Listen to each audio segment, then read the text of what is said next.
Imagine you're 80 years old, got gray hair, skin's kind of wrinkled. You're still buff, of course. You still look good because you're still hitting the gym consistently, right? You're 60 years strong in the gym game. Respect, pound that shit, dog. Right? You wake up, you got your beautiful wife next to you. She's lost some of her feminine radiant glow, but you still kept her beautiful, right? Because you're a masculine man, you know how to love a woman properly, right? You've leveled up your skill of loving a woman. Awesome. But, you wake up, maybe your knees kind of hurt a little bit.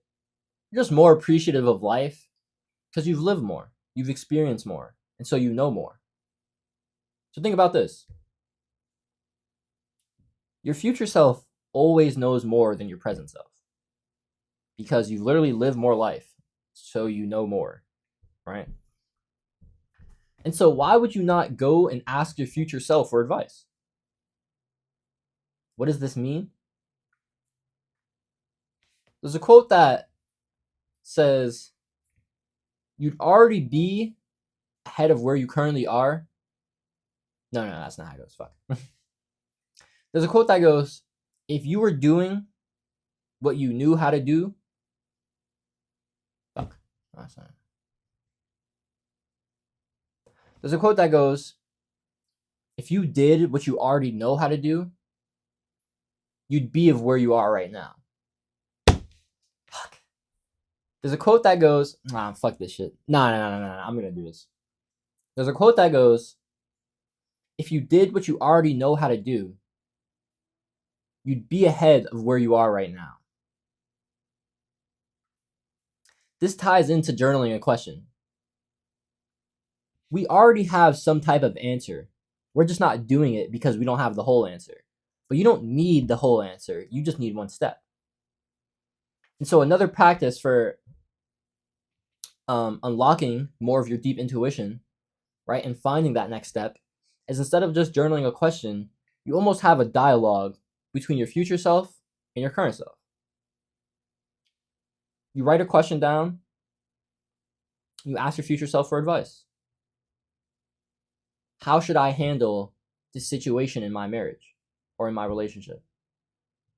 Your future self has hella experience in marriage or relationships, right? Way more than you do, at least. And so they can give you better advice. When you do this, you expand the timeline. And instead of thinking in the now, you think in the future and what the future could give you and the experiences you had. And the more empathetic you are because you've gone through more life, that future self gives you advice. And you take that and you apply it. When you give, this is a key for me. When my friends used to come to me and talk about like their stuff, like their relationship problems or the stuff they were going with, mainly in high school, I would give them advice and I'd be like, damn, that's killer advice. I should probably do that myself. Right? I feel like we've all had those moments, especially if, you're the friend that people come talk to, like I am.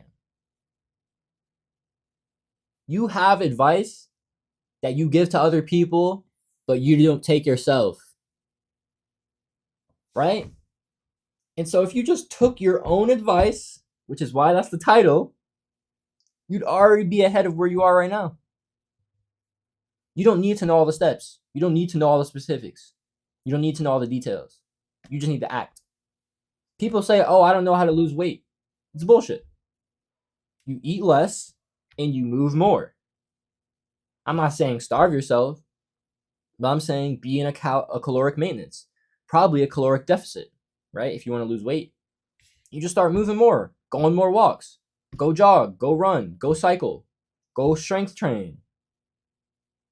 Like, you don't have to know all the specifics, but you can go lift weights, you can go walk more, you can go run, you can go ride a bike, you can eat less than you are right now.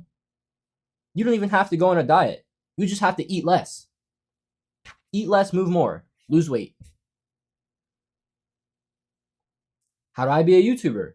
I already answered this question.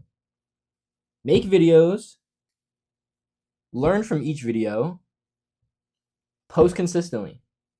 That's it.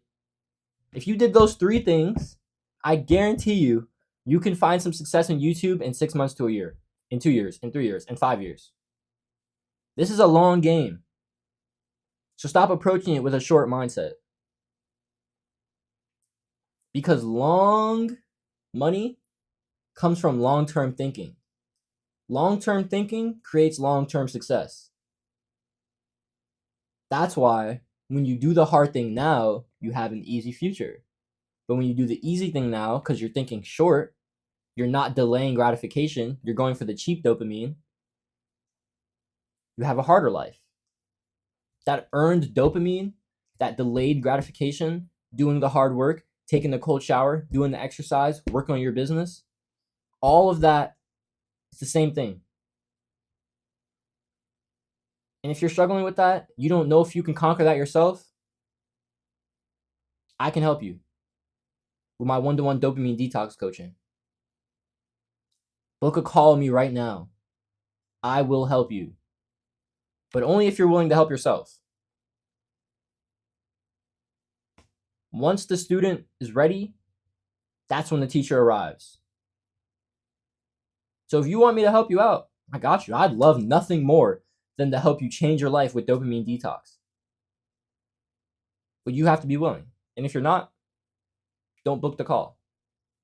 Because I only want to help people who want to help themselves.